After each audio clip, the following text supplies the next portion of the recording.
Coco? Ikaw na ba yan? Bati ni Sofia sa kapatid ng kanyang ex, na si Elmer. Oo, ako nga ito, Ate Sofia. Paglilinaw naman ni Coco sa kasalubong niyang magandang babae na nakasuot ng executive na kasautan. Ang laki ng pinagbago mo. Ibang-iba ka na, Coco, sa nakilala ko noon. Puri niya sa binata. May iba pala ako. Si kuya mo, kumusta na siya? Wala pa akong balita sa kanya, ate. Simula kasing nagbakasyon ako rito sa Pinas. 2 taon ang nakakaraan. Ay di na kami nag-uusap. Paglalahad ni Coco. Bakit naman? What happened? 2 na nga lang kayong magkapatid eh. Wala pa kayong komunikasyon sa isa't isa? Nagtatakang tanong ni Sofia. Nag-away kasi kami the last time na umuwi ako dito. Nalaman ko na wala man lang siyang naipon na perang pinapadala ko sa kanya. Ulirang ama si Mang Erning. Isa siyang driver ng jeep na halos gawing araw ng gabi, maitaguyod lang ang pamilya niya. Kung ang ilang trooper na katulad niya, nagiinuman matapos ang maghapong pamamasada. Iba siya sa kanila. Ang buong kita niya ay ibinibigay niya sa kanyang asawang si Aling Rosing upang pamili ng kanilang pangangailangan. Minsan nga ay di na siya nanananghalian, makatipid lang sa pansarili niyang gastos. Lalo na't mahinang pasada sa araw na yon. Erning, daan ka muna rito. Inom ka lang kahit isang baso. Anyaya ng kanyang makasamahang driver sa pinapasukan niya. Sibang araw na lang mga pare, mahina kasing pasada ngayon. Sagot niya. Ikaw naman, Erning, asikasuhin mong sarili mo. Alalahanin mong kalusugan natin, ang puhunan natin sa ating trabaho. Wika ni Berting, ang presidente ng kanilang grupo. Magdira ka naman para sa sarili mo. Mamaya niyan, bigla ka nalang matumba sa daan. Paalala ni Dito. Malakas pa naman ako sa kalabaw. Kaya pa naman ang katawan ko. Pabiro nitong tugon sa mga sinabi ng kasamahan. Ikaw ang bahala. Huwag mong sabihin na di ka namin pinalalahanan na mag-relax. Dagdag ni Berting. Upang makaiwas sa walang kwentang alitan, minabuti na lang ni Mang Erning ang umalis sa grahe kung saan nag-inuman ng 3. Lasing na kasing mga ito, kaya't di nila alam ang kanilang pinagsasabi. Sa lahat ng mga driver doon, si Mang Erning ang pinakamatanda. Nag-aalala ang kanyang makasamahan sa sobrang sipag niya. Minsan kasi, kahit may nararamdaman sa katawan ay, hindi pa niya makuwang tumigil muna at magpatingin sa doktor. Sa kanya kasi ay, gastos lang daw yon. Subalit sadyang mapagbiro ang tadhana. Ika nga nila, kapag sobra kang mabait, magiging sanhi rito ng ikakapahamak mo. Kawawa naman ng mama. Nabangga niyang poste. Pagkukwento ng isang babae na nakakita sa pangyayari. Sabi nila, malayo pa ay nakita nilang pasuray-suray ang jeep niya sa daan. Dagdag pa ng isang matandang lalaki na nasa tindahan noon nang mangyaring aksidente. Dapat nagretiro na siya, matanda na kasi. Pinipilit pang magpasada kahit mainit ang panahon. Sabi pa ng may-ari ng tindahan. Ilang saglit lang ay dumating ang mga rescuers. Warak na warak ang harap ng jeep na minamaneho ni Mang Erning. Wala na siyang malay nang dadatnan siya ng mga ito. May mahinang pulso pang biktima.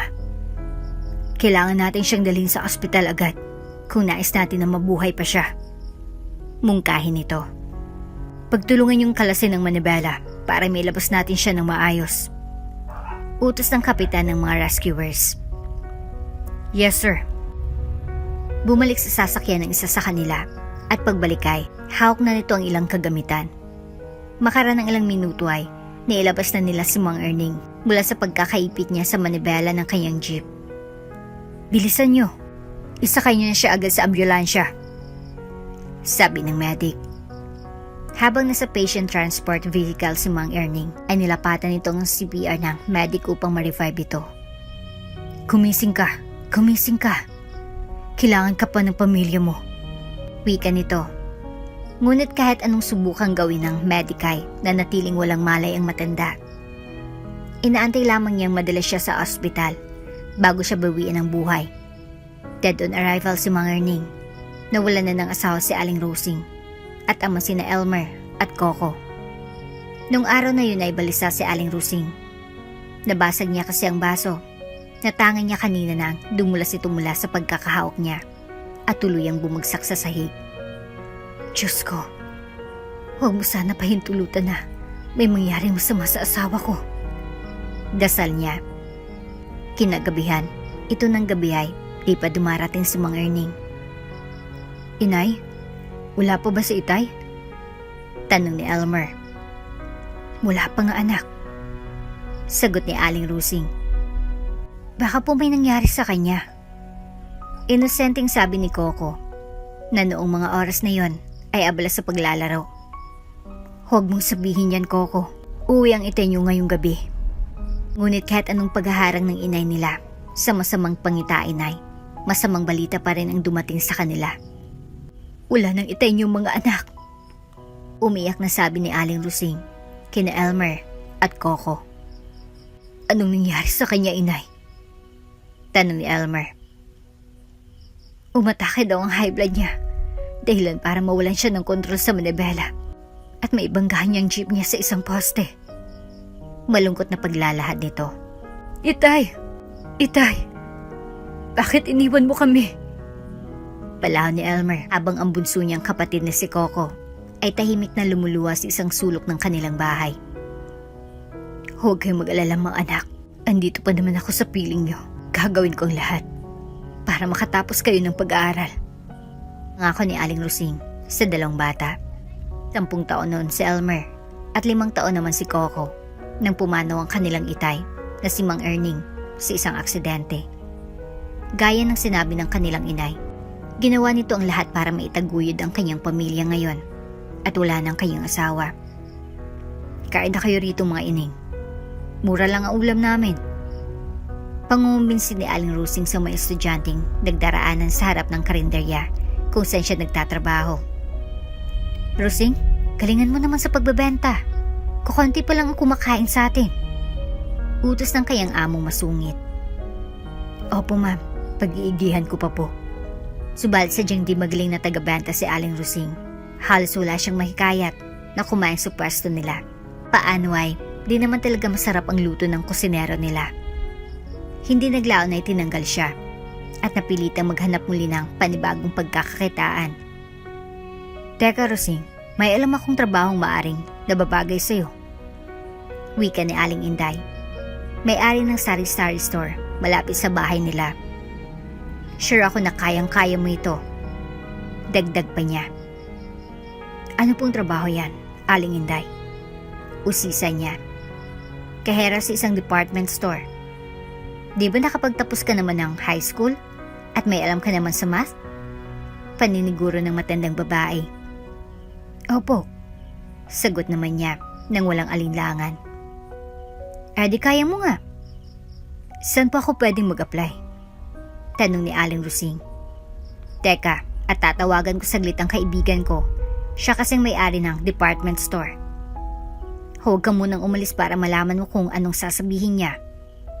Sige po, ngayon pa lang ay nagpapasalamat na po ako sa kabutihang ipinapakita niyo sa akin. Nako, saka na kapag nakapag-umpisa ka na bilang kahera. Pumasok ito saglit sa loob ng kanilang bahay. Habang si Aling Rusing naman ay umupo sa upuan na nasa tabi ng tindahan. Maganda kong matanggap siya bilang kahera. Sigurado naman na medyo malaki ang sahod kumpara sa ibang mga trabahong napasukan niya noon. Bulong niya sa kanyang sarili. Makakapagpatuloy na ng pag-aaral si Bunso. Hindi ko kasi kaya silang pagsabay na pag-aaralin kapag kakapirangot lang ang sahod ko. Maya't maya lang ay lumabas na si Aling Inday. O Rusing, magtungo ka na lang daw bukas sa Cubao. Hanapin mo si Connie. Siya yung kaibigan ko. Pwede ka na daw magsimula. Balita nito. Salamat po. Salamat sa tulong nyo. Walang anuman Rusing. Katulad mo rin ako dati. Nung maaga akong nabaalaway, mag-isa akong itinaguyod ng aking mga anak. Sao ng Diyos ay, napagtapos ko na rin sila sa kolehiyo. Ang isa ay ihinyero na sa Dubai at ang bunso ko naman ay manager ng bangko. Pagmamalaki niya kay Aling Rusing. Hulog po kayo ng langit sa akin. Di ko po makakalimutan ang tulong na ibinigay niyo habang ako'y nabubuhay. Tulad ng sabi ko sa iyo kanina, kagalakan kong tumulong sa kapwang nangangailangan katulad mo. Naging abala si Aling Rosing sa bago niyang trabaho ng mga sumunod na araw. Hinahati niya muna si Elmer sa eskwelahan at iniiwan niya naman si Coco sa kanilang kapitbahay, saka siya pumapasok sa department store. Sa unang buwan pa lang ay pinupuri siya dahil sa kanyang kasipagan ng may-ari. Mag-day off ka naman minsan, Rosing. Hindi ka na ata nagpapahinga. Puna nito sa kanya isang araw na medyo hindi gaanong marami ang namimili.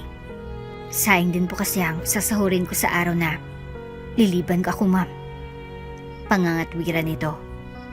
Remember, health is wealth. Paalala nito sa kanya. Salamat po sa concern niyo, ma'am. Pero pakiramdam ko ay para akong si Superwoman.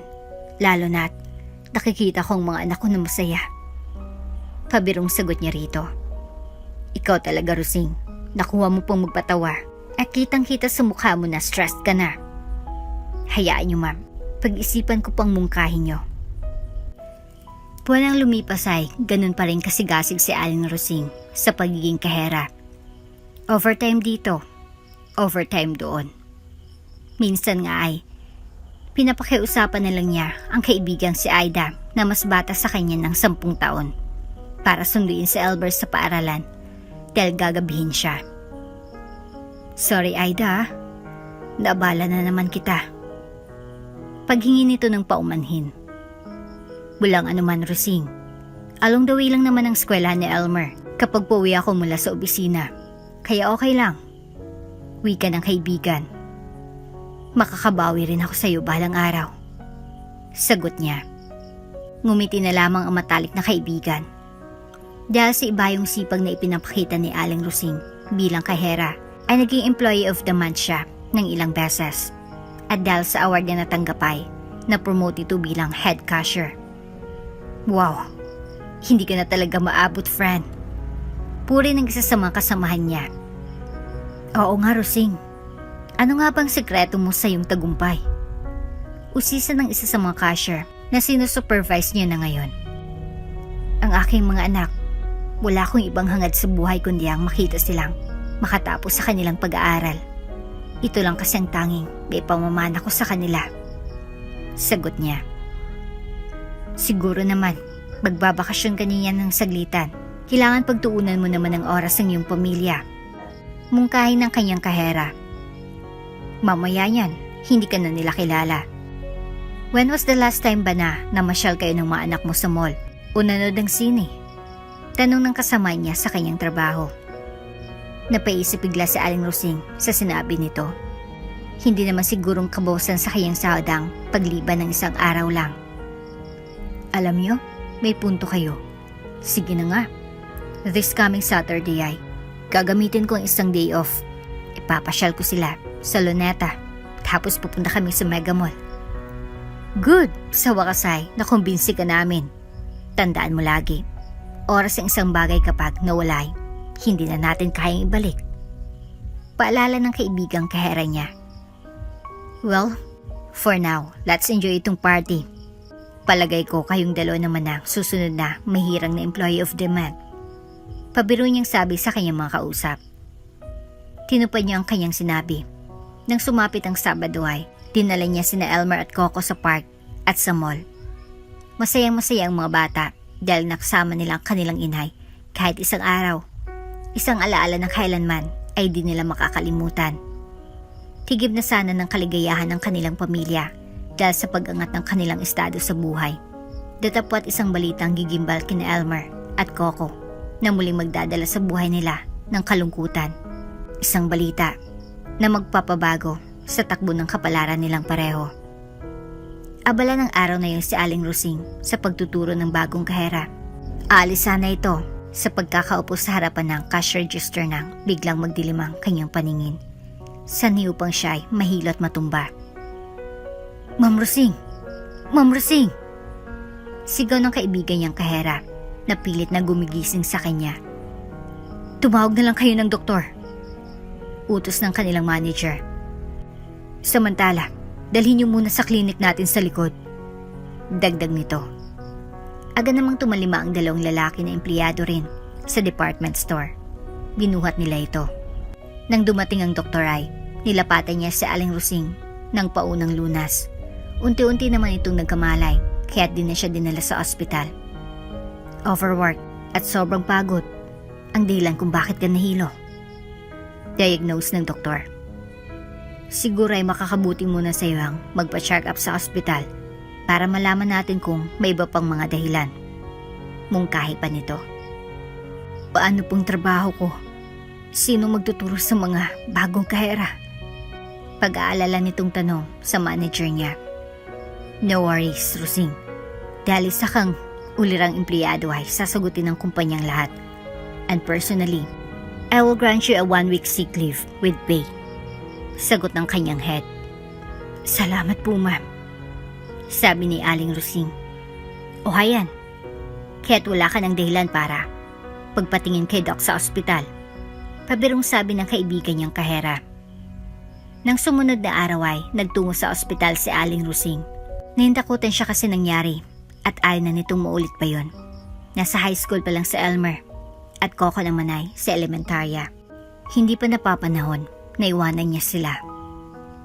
Rosita Jimenez, tawag ng nurse sa nursing station. Ako po yun, ma'am. Kabadong sagot niya. Kayo na pong susunod.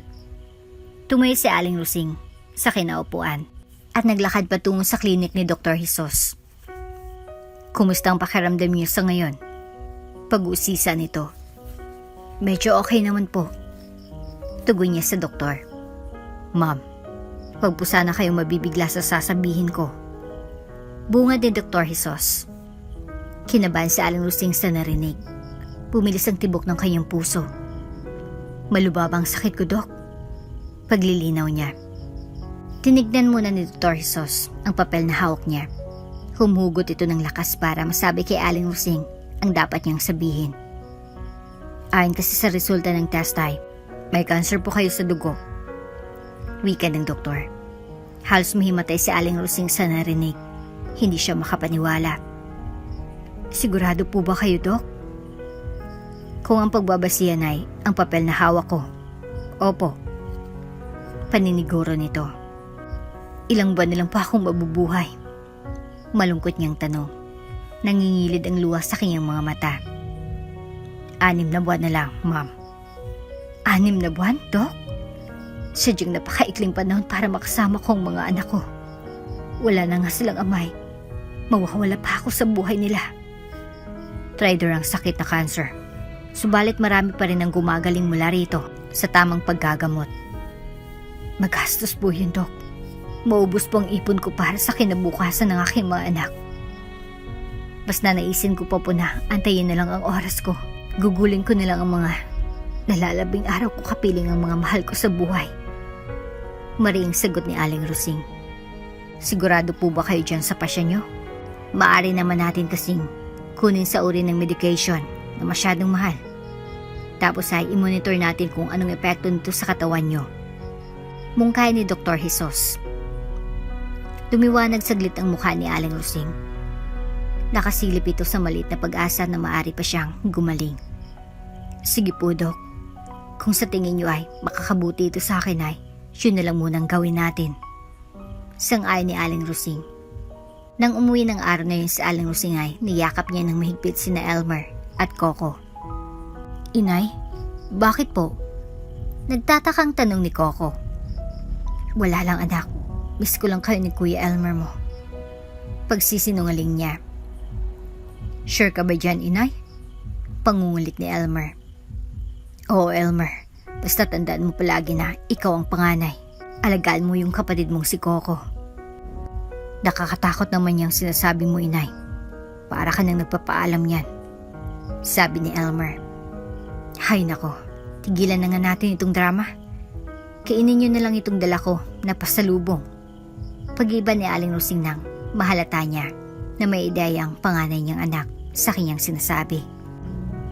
Dumaan ng mga araw, nagsimula na sa kanyang paggagamot si Aling Rosing. Unti-unti naman itong nakaramdam ng pagbabago sa kalusugan niya. Halos din na nga siya pumapasok sa trabaho. Binigyan siya ng special schedule ng may-ari. Matapos malaman nito ang dinadala niyang karamdaman.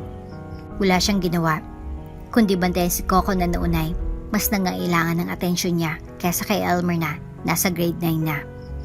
Kumustang araw mo sa school, Coco? Anong natutunan mo today? Magaling na po ako sa math, inay. Balang araw magiging eninyero ako. Pagmamalaki nito sa kanyang inay, nang minsang sunduin niya ito sa eskwelahan. Ano namang klaseng eninyero ang gusto mong maging? Mechanical engineer po. Gusto ko po maging kauna-unahang Pinoy na magde-design ng kotse. Isang kakaibang kotse na tumatakbo sa pamamagitan ng gas at kuryente. Paliwanag ni Coco sa kanyang mahal na inay. Kaagapay mo ako dyan sa pangarap mo, anak. Basta lagi mong tandaan, kahit wala ng inay, ipagpatuloy mo pa rin ang pag-abot dito. Bilin ni Aling Rosing sa kanyang bunsong anak habang nangingilid naman ang luha sa kanyang mga mata. Bakit ka po malungkot, inay? Hindi ba dapat masaya ka? Kasi malapit na akong magtapos sa elementarya. Sa susunod na taon ay high school na po ako. Pagtataka ni Coco. Ito ay luha ng kaligayahan, Coco. Proud ako na kahit bata ka pa may pangarap ka na sa buhay. Pagtatakip ni Aling Rosing. Dahil magaling ang doktor ni Aling Rosing, ay humaba ang buhay nito ng ilang taon. Naging magandang epekto ng binigay niyang gamot rito. Ngunit sadyang mapagbiro ang tadhana. Inantay lang pala ni Aling Rosing na makatungtong ng grade 9 si Coco bago ito tuluyang na maalam. Matapos kasi itong mag-recover at naging cancer-free 1 taon ang nakakaraan, ay biglang binalikan ito ng kanyang karamdaman. Inabuso na naman niya kasi ang kanyang sarili sa trabaho matapos malaman na okay na siya. Ano nang gagawin natin, Kuya Elmer? Nawala na nga si Itay sa atin ay kinuha pa ni God si inay. Malungkot na tanong ni Coco. Lumaban, siya nang gagawin natin. Lalaban tayo at harapin ang mundo ng magkasama. Hindi kita pababayaan, kapatid ko. Pangako yan. Sagot ni Elmer. Inakbayan niya si Coco habang naglalakad sila pauwi sa kanilang bahay. Nagtatrabaho noon si Elmer bilang construction worker nang pumanaw ang kanilang inay Rosing. Siisip niya. Alam nitong malaking pagsubok ang kaharapin nilang magkapatid. Pero naniniwala rin siya na basta't magkatuwang sila'y magagapin nila ito. Nang makapagtapos ng high school si Coco ay tuluyan na itong sumuko na matutupad niyang pangarap niyang maging mechanical engineer. Napansin kasi nito na halos kahit kalabaw ang kanyang Kuya Elmer. Makapagtapos lang siya sa high school. Isang gabi, habang kumakain sila ng kanyang Kuya Elmer ng hapunan, ay pinagtapat nito ang kanyang saloobin. Kuya Elmer, maaari ba kitang makausap? Ano yun, bunso? Meron sana akong mahalagang sasabihin. Pagpapatuloy nito. Tungkol sa naman ito? Nagtatakang tanong ng kanyang kuya. Tungkol po sa pag-aaral ko. Oh, di ba magkokoleyo ka na sa susunod na pasukan? Paglilinaw ng kanyang Kuya Elmer. Ano nga palang napupusuan mong kukunin na kurso? Natigilan saglit si Coco bago ito nakasagot muli. Hindi na po ako mag-aaral ng kolehiyo. Pautal na pagtatapat nito. Ano? Ulitin mo ngang sinabi mo? Galit na sabi ng Kuya Elmer niya. Hindi na po ako. Tumigil ka, bunso. Kahit anong mangyari ay magkokoleyo ka. Ikaw ang kaunanahang magtatapos ng kolehiyo sa angka natin. Nanggagaliitin na sabad ng kuya niya. Itataguyod ko ang pag-aaral mo tulad ng pangako ko kay inay nung nabubuhay pa siya. Huwag na huwag kang tutulad sa akin na pinili magtrabaho pagkatapos graduate ng high school. Dagdag pa nito. Hindi ba ito ang dahilan kung bakit kami naghiwalay ng ate Sofia mo? Gusto niya kasi na mag-aaral ng kolehiyo ngunit tumanggi ako. Mas ninais ko pa na maging construction worker para matustusan ang pag-aaral mo, bunso. Tapos ay malalaman ko na tutulad ka rin sa akin. Ang sagot ko dyan ay tutol ako sa balak mo. Wala nang pangatwiran ang maririnig ko pa mula sa'yo. Tapos ng usapan na ito. Tumayo ang kanyang kuya mula sa pagkainan na hindi man lang nito naubos ang kanyang kinakain. Naiwan si Coco na naguguluhan kung anong dapat na pagpapaliwanag ang gagawin niya para makumbinsi ang Kuya Elmer niya. Inay, bakit ganitong nangyayari sa amin ni Coco? Ano kayang nag-udyok sa kanya na huwag magpatuloy sa pagkokoleyo? Tanong nito habang nakatingin siya sa langit. Tutuparin ko po ang ipinangako ko sa inyo ni inay. Kahit ikamatay ko pa, itataguyod ko ang pag-aaral ng aking bunso. Nakailang sindi ng sigarilyo si Elmer. Bago ito nagpa siyang matulog na. Maaga pa siya bukas gigising kasi malayo ang construction site sa kanilang bahay. Mabigat ang loob na nilisan niyang bahay nila ng umaga na yun. Nanatili sa kanyang isipan ang mga binataong salita ng kanyang bunsong kapatid na si Coco. Coco, gagawin ko ang lahat para matupad mong pangarap mo. Bulong nito sa sarili habang papalabas siya ng gate. Samantala si Bunso naman ay may sariling lakad nung araw na yon. Paghanap siya ng trabaho para makatulong sa kanyang kuya. Sorry kuya, kailangan kong gawin ito. Ayaw ko kasing nakikita na nahihirapan ka. Hindi mo man aminin ay pagod ka na. Nais mo rin ay harapin ang sarili mong pangarap. Sabi ni Coco sa kanyang sarili. Nung araw ay naging abala siya sa paglibot sa bayan. Sinubukan niyang mamasukan sa lahat ng alam niyang bakanting trabaho. Ngunit bigo siyang makakuha ng trabaho. Hanggang sa may makita siyang anunsyo na nakapaskil sa isang bulletin board sa kanilang munisipyo. TESDA Scholarship. Inanyayahan ng lahat ng kwalipikadong high school graduate na mag-apply sa scholarship. Sasagutin ng TESDA ang iyong pag-aaral sa diploma for automotive mechanic. Marahang basa ni Coco. Ito ng chance ko na ipagpatuloy ang pagiging engineer ko. Mag-aral muna ako sa TESDA. Tapos nanay, mangibang bansa ako. Kapag may sapat na akong pera, kukuha ulit ako ng kursong mechanical engineering. Pagpapatuloy niya. Masayang umuwi si Coco kahit bigo ito sa paghanap ng trabaho. Nakahanap na ng kasi ng solusyon sa pinagtatalunan nilang magkuya kagabi. Gabi na nang makarating ang Kuya Elmer niya. Matapos silang maghapunan ay kinausap niya ulit ito. Kuya Elmer, pasensya ka na sa sinabi ko kagabi. Iniisip ko lang naman na nahirapat ka na sa pagpapaaral sa akin. Kaya naisipan ko na tumigil muna sa pag-aaral ko. Sabi ni Coco.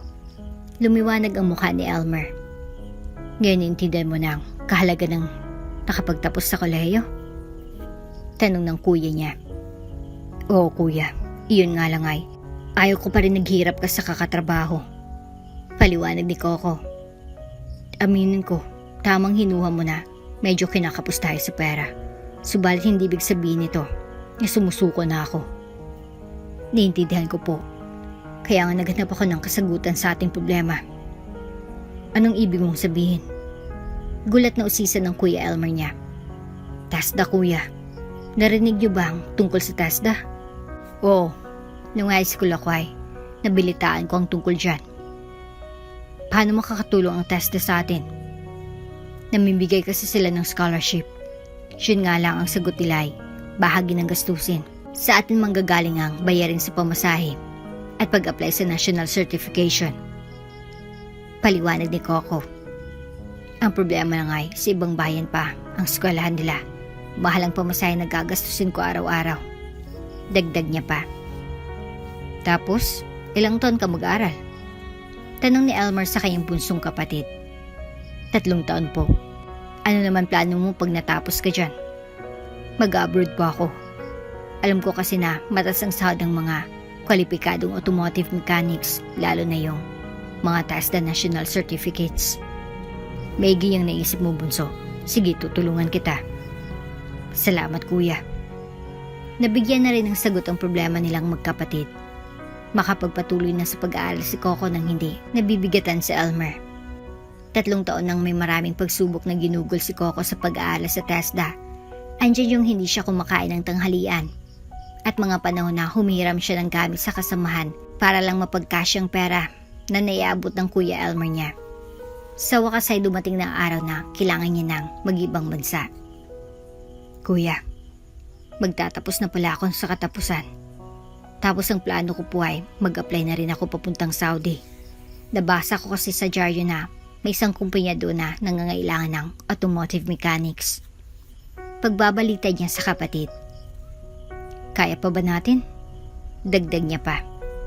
Hindi agad nakasagot ang Kuya Elmer. Nag-isip muna ito ng mabuti bago sumagot. Oo naman, bunso. Susuportahan kita hanggang sa abot ng aking makakaya. Paniniguro nito. Sige kuya, pangako. Pag nasa Saudi na ako, magpapadala ako ng pera sa'yo para mabayaran ko lahat ng sakripisyo mo para sa akin at mapagawa mo rin itong lumang bahay natin. Basta galingan mo lang, bunso. Magkasama nating tutuparin ang pangarap mo. Sagot ng Kuya Elmer niya. Lingid sa kalaman ni Coco ay di makatulog ang kuya niya ng gabing yon. Hindi niya kasi alam kung saan niya kukunin ang pangtustos sa gastusin nilang magkapatid, lalong-lalo ng pag-abroad ni Bunso. Inay, itay, kung saan man kayo, ipagdasal niyo naman na makahanap ako ng paraan para may pambayad si Coco sa plano niyang pagtatrabaho sa Saudi. Ito na kasing katuparan ng matagal niya nang pinapangarap simula nung siya ay bata pa.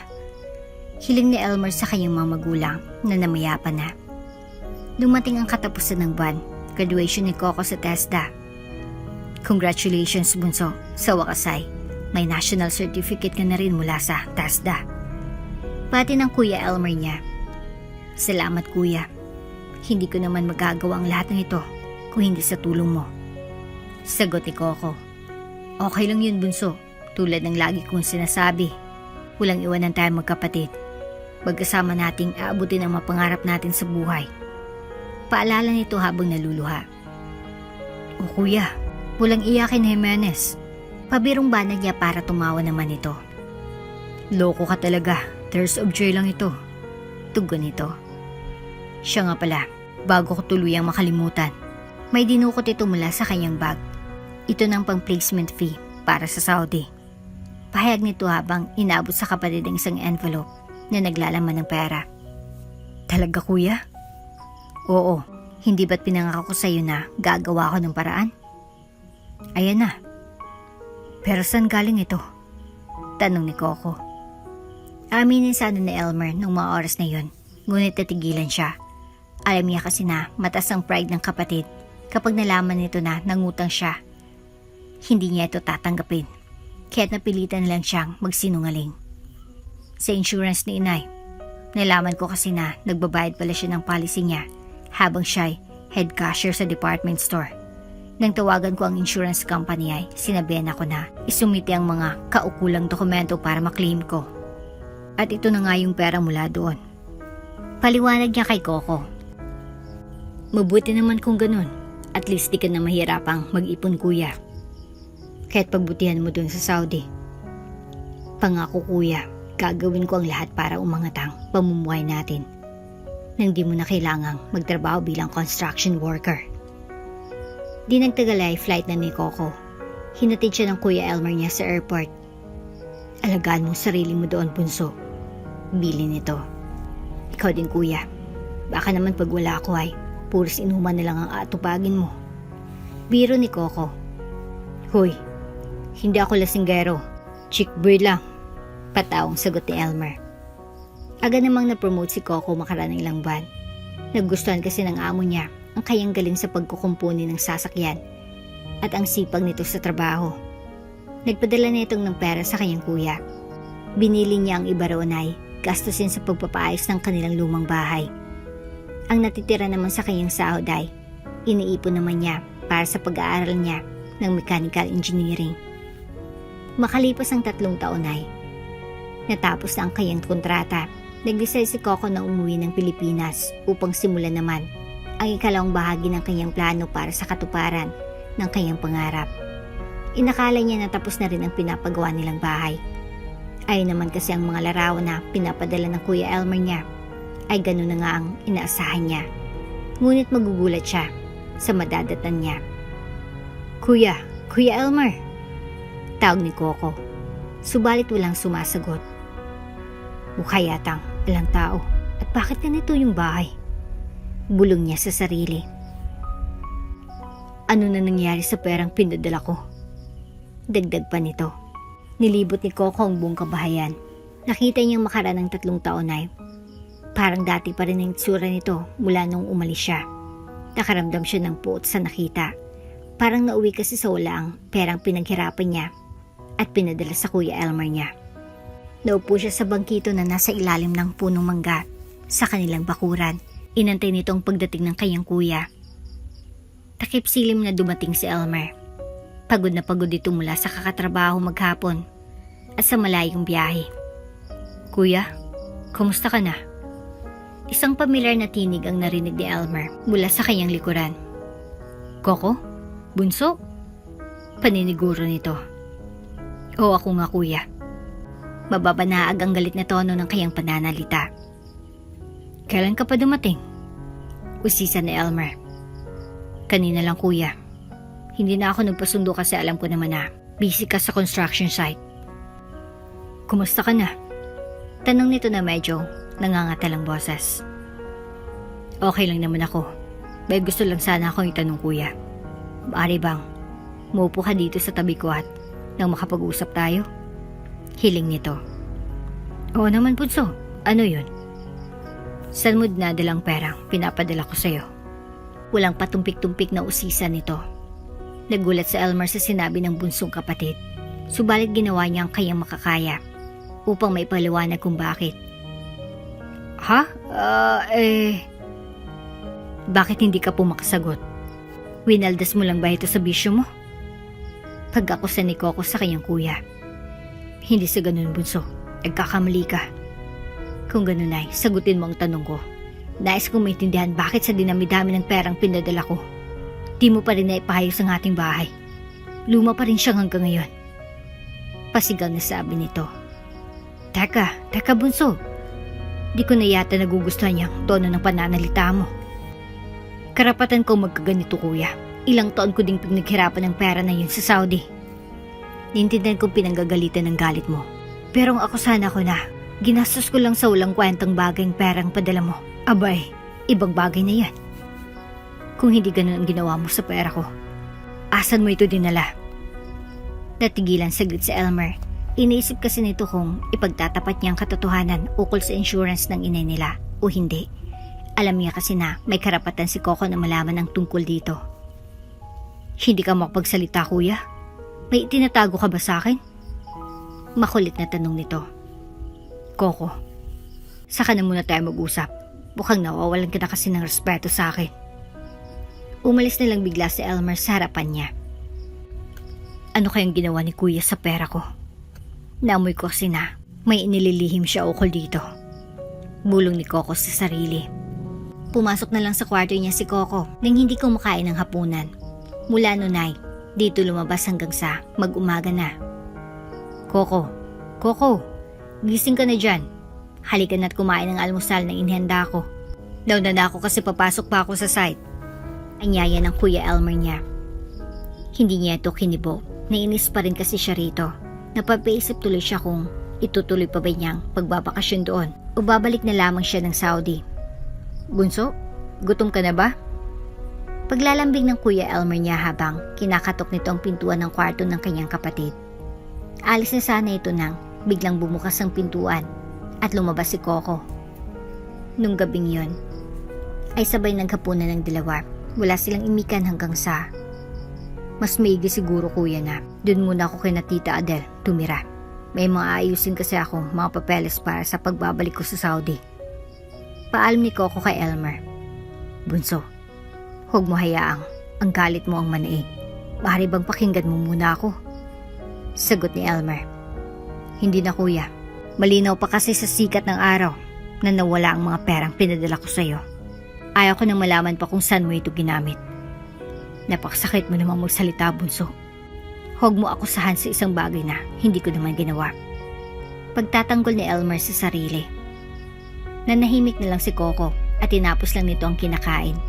Pumasok na lang ito sa kwarto at iniwan ng kuya niya sa hapagkainan na nag-iisip kung ano ang kanyang dapat gawin. Kinabukasan ay nag-impake si Coco at pumunta sa kanilang Tita Adele na kapatid ng kanilang inay. Tinaglaan ay bumalik ito sa Saudi nang hindi na mamalayan ni Elmer. Ang gabing yon ang huling pag-uusap nilang magkapatid. Ginugol na lang ni Coco ang oras sa pagtatrabaho dahil natuto na siya. Hindi niya na pinadalhan ng perang kapatid. Nawala na rin siya ng ganang alamin kung anong kalagayan nito sa Pinas. After 2 years, muling naisipan ni Coco na bumalik ng Pilipinas. May paanyaya kasi sa kanya ang isang kumpanya rito upang maging trainer.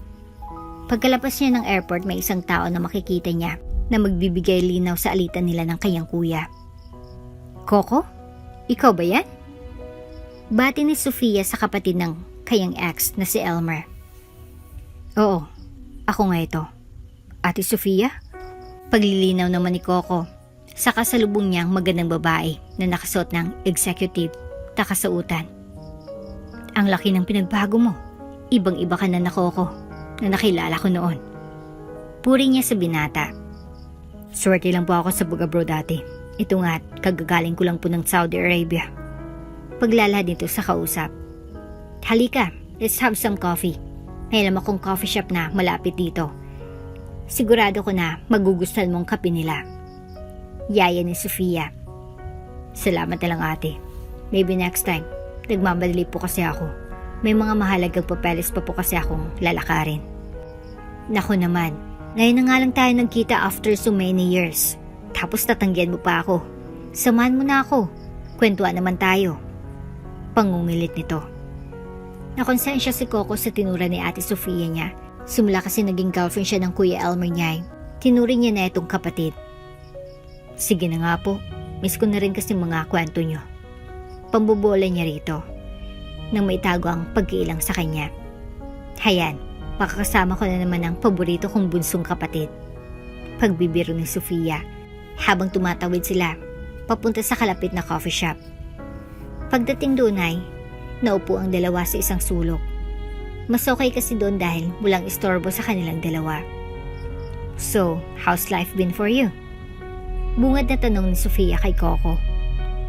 Ito po, nakadalawang beses na nagbakasyon dito sa Pilipinas. Sagot naman ni Coco. Ano naging work mo sa Saudi? Hindi ba't nag-aral ka ng automotive repair sa TESDA? Opo ate. Isa na po ako ngayong head mechanic sa kumpanyang pinapasukan ko. Wow, that's great. At least yung sakripisyo mo sa pag-aaral is paying off. Tama po. Kung hindi po ako napag-aaral sa TESDA, malamang isa lang po akong hamak na janitor sa atin. Pabiro niyang tugon. Actually, tinanggap ko po yung offer ng isang kumpanya dito sa Pinas na i-train ang kanilang mga employees habang nakabakasyon ako rito. Asinsado ka na talaga. Di na kita maabot. Hindi naman po sa ganun Ate Sofia. Sinisibagan ko lang naman ang pagtatrabaho habang may mga oportunidad akong natatanggap. Magandang prinsipyo yan sa buhay. As they always say, strike while the iron is hot. May iba pala ako, si Kuya Elmer mo. Kumusta na siya? Wala pa akong balita sa kanya ate. Simula kasi nagbakasyon ako rito sa Pinas. 2 taon nang nakakaraan ay di na kami nag-uusap. Paglalahad ni Coco. Bakit naman? What happened? 2 na nga lang kayong magkapatid eh. Wala pa kayong komunikasyon sa isa't isa? Nagtatakang sabi ni Coco. Nag-away kasi kami the last time na umuwi ako dito. Nalaman ko na wala man lang siyang naipon sa perang pinapadala ko sa kanya. Tinanong mo ba kung bakit?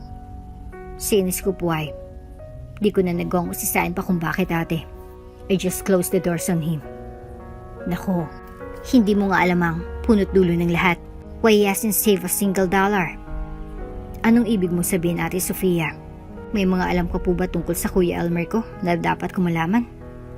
Nabigla si Coco sa tinura ng ex ng kuya niya. That's why, medyo nagtaka siya. Oo Coco, at sana huwag makadagdag galit sa Kuya Elmer mo ang sasabihin ko sa iyo ngayon. Ano nga po yun ate? Tanong niya na medyo mataas ang tono ng boses niya.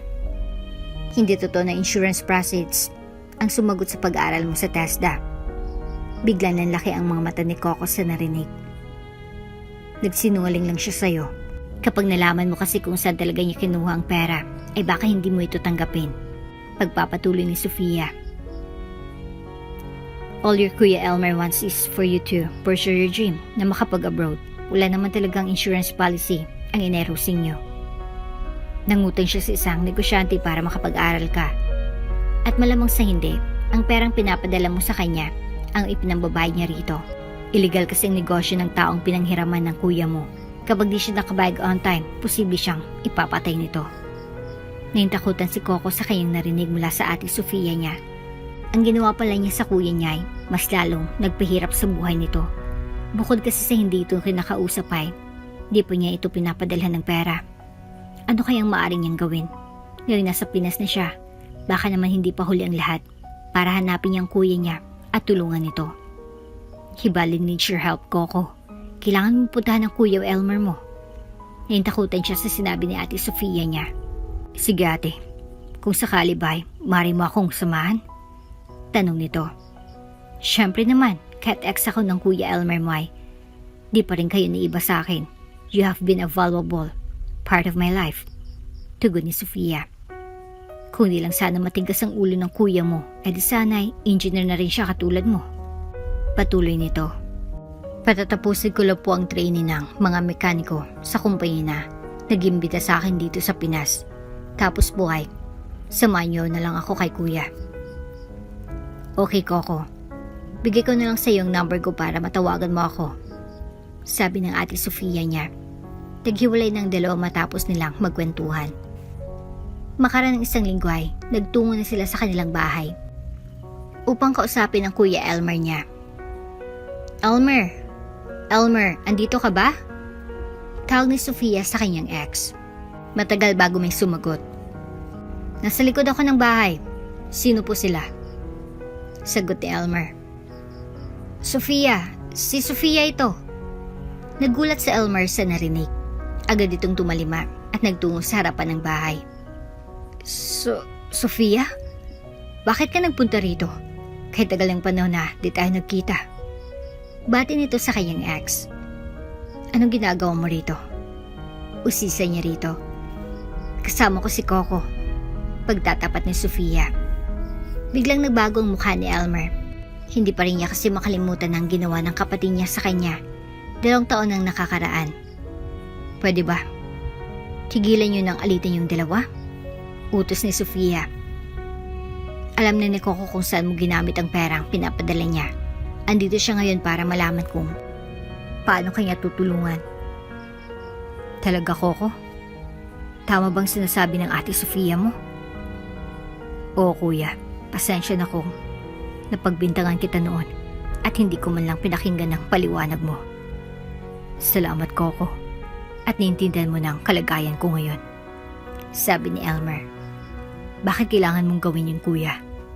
Hindi ka ba natatakot na maaari ka nilang saktan kapag di ka nakabayad? Handa akong harapin ang lahat para sa'yo.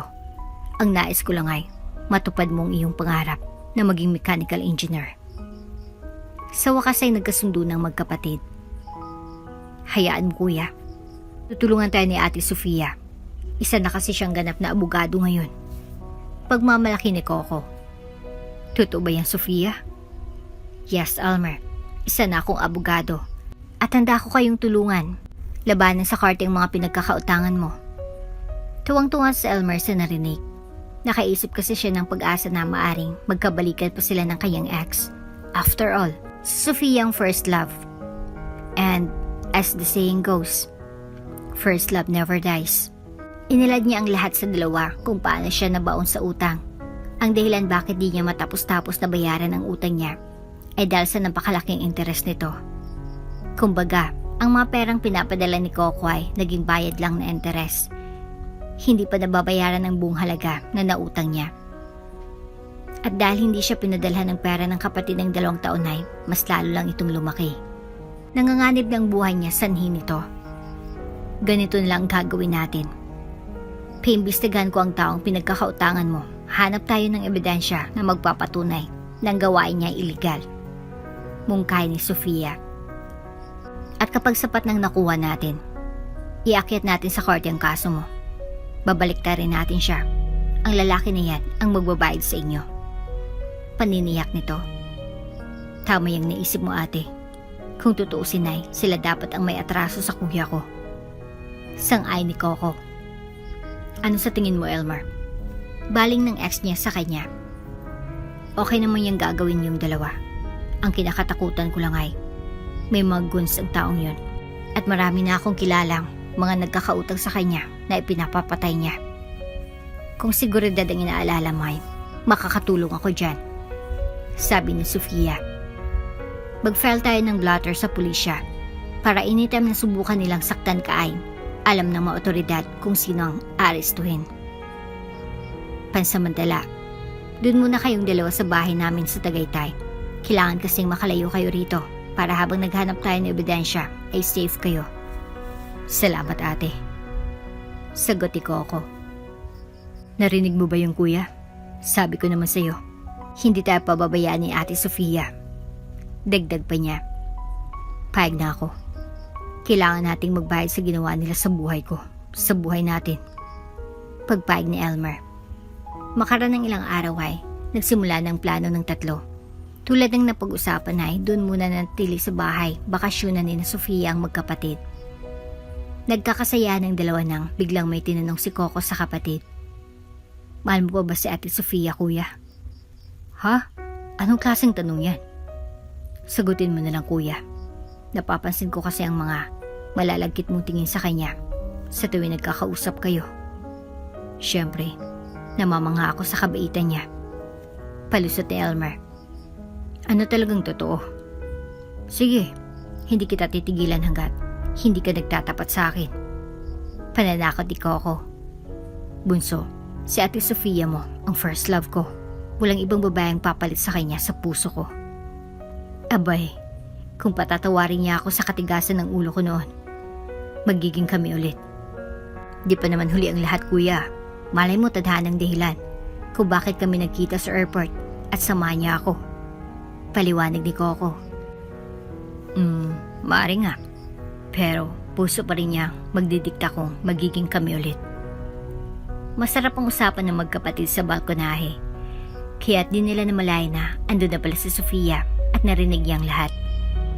Kapag pinatawad ba kita, aamin ka na mahal mo pa rin ako? Tanong nito kay Elmer. Nagulat si Elmer sa narinig. Sanhi upang mapalingon nito sa pinanggalingan ng tinig. Oo naman, mahal na mahal pa rin kita, Sofia. Wala akong ninanais kundi ang makasama ka habang buhay. Sigurado ka na ba dyan sa sinasabi mo? Baka naman binubola mo lang ako. Paniniguro ni Sofia. Buksan mo ang puso ko at makikita mong pangalan mo ang nakaukit rito. Paghamon ni Elmer. Nagkalapit ang dalawa at nagyakapan. Hudyat na sila na ulit. Masayang masaya si Coco sa nangyari. Ngayon ay buo na naman ang pagkatao ng kuya niya. Kasama niya na ulit ang Ate Sofia niya at di na sila maghiwalay ulit. Sa mga sumunod na araw ay nakapag-ipon ng sapat na ebidensya ang investigador na inutusan ni Sofia. Ibinigay nito ang mga iyon sa kanya. Pinag-aralan niya ang mga ito. Tunay na pag-alaman niya na sila pa lang ang drug dealer, ang lalaki nagpautang ng pera kay Elmer.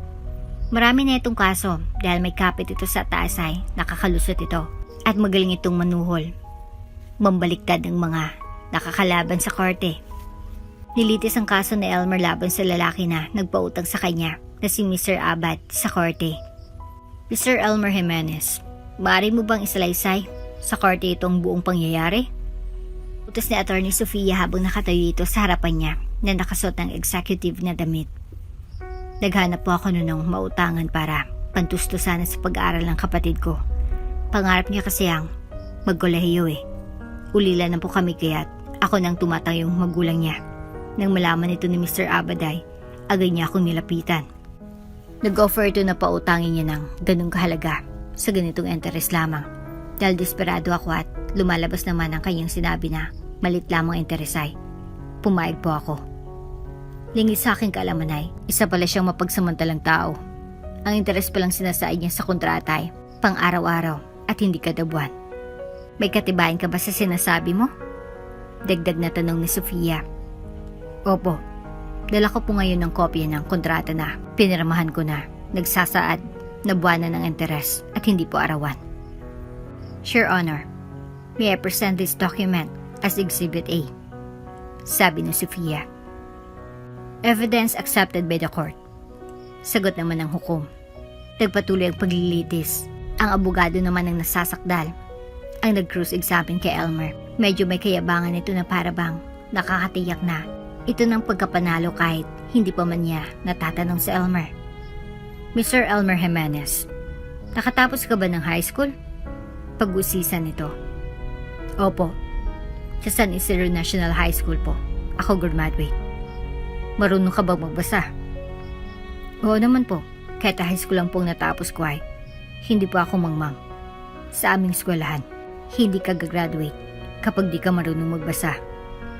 Binasa mo bang mabuti ang kontrata bago mo ito pirmahan? Siyempre naman, malaking halaga po ng perang hiramin ko. At kailangan ko pong matiyak ang legit ito. Hinimay-may ko lahat ng bawat detalye. Lalo na yung bahagi ukol sa halaga ng babayaran at interes na ipapataw sa nahiram kong pera. Naintindihan mo ba lahat ng mga termino huliyang nakasaad sa kontrata? Pagdidi ng abogado. Tulad ng nabanggit ko, hindi pa ako mangmang. Nakakaintindi po ako kahit po malalim na salita. At saka nung panahon na pinirmahan ko ang kontrata, dala ko ang lumang pocket dictionary ko. Itong nakatulong sa akin upang malaman ang ibig sabihin ng bawat salita sa kontrata. No further questions, Your Honor. Tugon ng abogado. Sumuko na lamang ito kasi kahit anong pagdidiin niya na mangmang si Elmer ay di niya ito magawa. Hindi niya lubos sa kalain na kahit pasaway ito sa eskwelahan at isa itong hamak na construction worker, ay marunong pala ito magbasa. Hindi umubrang dirty tactics sa ginawa ng abogado. Napaghandaan kasing mabuti ni Elmer at Sofia ang maaring gawin ito matapos nilang mabasa ang naging resulta ng dating kaso ng nasasakdal. Nakailang pagdinig pa ang kaso ni Elmer bago basahan ng korte ang nasasakdal. Umasang 3 na makakamit na rin nilang hustisya. Has the jury reached its verdict? Tanong ng hukom. Maaari bang tumayong nasasakdal? Utos nito. Sinimula ng basahin ng head ng jury ang hatol. Para sa kaso laban sa iyo, ukol sa paggigipit mo kay Elmer Jimenez, ukol sa kanyang utang, hinahatulan ka namin ng guilty beyond reasonable doubt. At para naman sa kaso ng panloloko ukol sa paniningil mo sa utang niya, guilty. Naghiyawan ng mga taong nanunood. Nadalo sina Elmer, Coco at Attorney Sofia. Dahil dito ay natulungan na rin nila ang ibang mga taong inapi ng lalaking ito. Inutusan din ito bayaran ng mga sobrang perang nakulimbat niya mula kay Elmer. Naibalik lahat ng perang pinaghirapan ni Coco, nadagdagan pa nga ito. Naipagawa na rin ng magkapatid ang kanilang bahay. Kasabay nito ay ipinagpatuloy ni Coco ang pag-aaral nito sa kolehiyo. Hinangaan siya sa universidad dahil sa kanyang angking talino. Ikinasal sina Elmer at Sofia na nirahan ng dalawa sa Tagaytay. Samantalang si Coco ay nanatili sa bahay nila. Naroon kasi ang alaala ng kanyang mga magulang na nagsumikap upang maitaguyod ang pag-aaral nilang magkapatid. Oops! May break muna. Gusto mo ba ma-shoutout dito sa channel ni Ate Jane? Mag-comment lang ng lesson you learned from the latest story uploaded. Dahil pipili kami ng isang best comment of the day para i-shoutout sa susunod na upload. Kaya huwag kalimutang mag-iwan ng lesson you learned after you watch this video. Maraming salamat! Engineer Coco, ano pong gagawin natin sa sasakyan na ito? Tanong ng isa niyang tauhan. Tignan niyo ang throttle valve. Baka barado ito kaya't hindi siya umaarangkada. Kapag tinatapakan ng driver ang accelerator. Utos niya. Tama nga kayo, engineer. Medyo maluwag ang cable. Kailangan po itong higpitan. Sagot ng tauhan. Gawin mo na kung ganun. At nang matest drive na yan mamaya. Humingi na kasi ang pamahalaan ng demonstration sa Sabado. Kailangan nating matiyak na di tayo papalpak. Sige po, Engineer Coco. Masusunod po. Nang maging mechanical engineer si Coco ay nagpatayo na ito ng sarili niyang kumpanya na gumagawa ng mga air-conditioned hybrid buses. Isa ang kanilang kumpanya na nakakuha ng kontrata mula sa pamahalaan para sa pagdisenyo ng tinatawag nilang mga modernized buses. Dahil sa galing nito bilang engineer, hinangaan ng kapwa Pinoy niya at maging mga dayuhan ang kanyang madisenyong sasakyan. Sa kasalukuyan ay napakadami nilang orders mula sa ibang bansa. Ang kwento ni Coco ay nagpapatunay lamang na kaya nating tuparin ang ating mga pangarap, anuman ang pagsubok na kaharapin natin. Kailangan lang ay pagtsatsaga at pananalig sa Diyos na magagawa natin to. At sa tulong na rin ng ating pamilya na siyang nagbibigay ng lakas sa araw-araw upang magpatuloy tayo sa pagtupad ng ating pangarap hanggang sa maabot natin to. At dito na nga po nagtatapos ang ating kwento. Hanggang sa muli. Shoutout nga pala kay Yen Kolyama. At ang sabi niya ay, Sobrang emotional ang love story nila Sandro at Mori. Hindi ko mapigilan ang pagtulo ng luha ko habang ako'y nakikinig. Mabuti na lang, hindi mahal ni Sandro si Tatiana. Siya lang ang nagmahal kay Sandro. At saka mahal ni Sandro ang kanyang asawa na si Mori. At sa wakas naging sila at patuloy ang kanilang pagmamahalan. Happy ending sila. Salamat Ate Jane sa magandang kwento na in-upload mo sa mga tagapakinig. Salamat Miss Narrator at Miss Writer sa pag-deliver ng magandang kwentong pag-ibig. Happy listening from Davao. Kung bago ka pa lang sa channel neto, ibang kwento ni Ate Jane, istorya mo, ikwento ko. Huwag kalimutang pindutin ang notification bell at subscribe button.